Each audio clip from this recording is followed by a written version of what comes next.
নমস্কাৰ সকলোলৈকে হাহু বোৱাৰীৰ জুতিৰ প্ৰথমখন ব্যঞ্জন কচু শাকৰ আঞ্জা আমি কেনেকৈ বনালো চাওঁ আহক। প্ৰয়োজন হোৱা উপাদানসমূহ ইয়াত দিয়া হৈছে।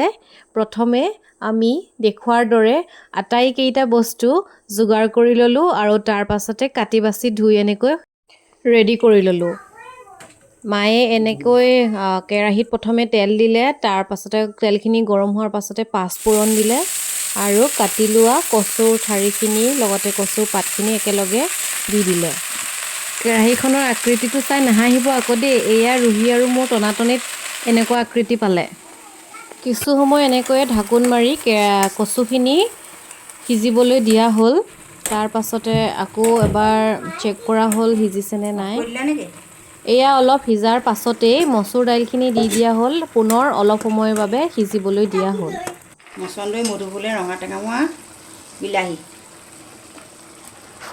কি হয়? বিলাহী, মচন্দৈ, মধুফুলে আৰু ৰঙা টেঙামৰা পাত দি দিলোঁ। এতিয়া নিমখ হালধি চব দি দিলোঁ।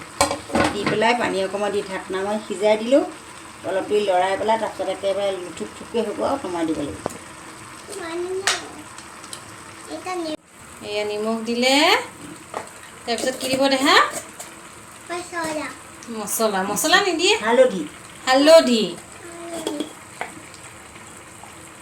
এক চামুচ হালধি আৰু কি দিব? এইটো হালধি। জলকীয়া খাবা? খাব পাৰিবা? আমাৰ দেহাই জলকীয়া নাখায়, হয় নাই? বেবীটো জলকীয়া নাখায়। মইহে পাৰিছোঁ।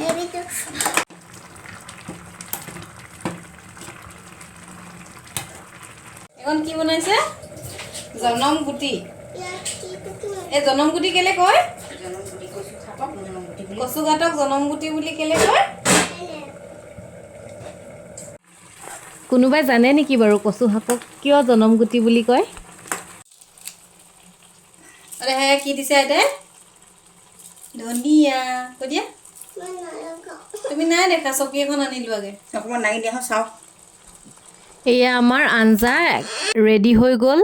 আচলতে আঞ্জাখন মায়েহে বনালে, মই এনেই অলপ লাচনি পাচনি কৰি দিলোঁ আৰু। আপোনালোকে বাৰু খাই পাইছেনে? এবাৰ খালে কিন্তু আঙুলি চেলেকিহে এৰিব। মোৰ কিন্তু বিৰাট ভাল লাগে। আপোনাৰ কেনেকুৱা লাগে জনাবচোন।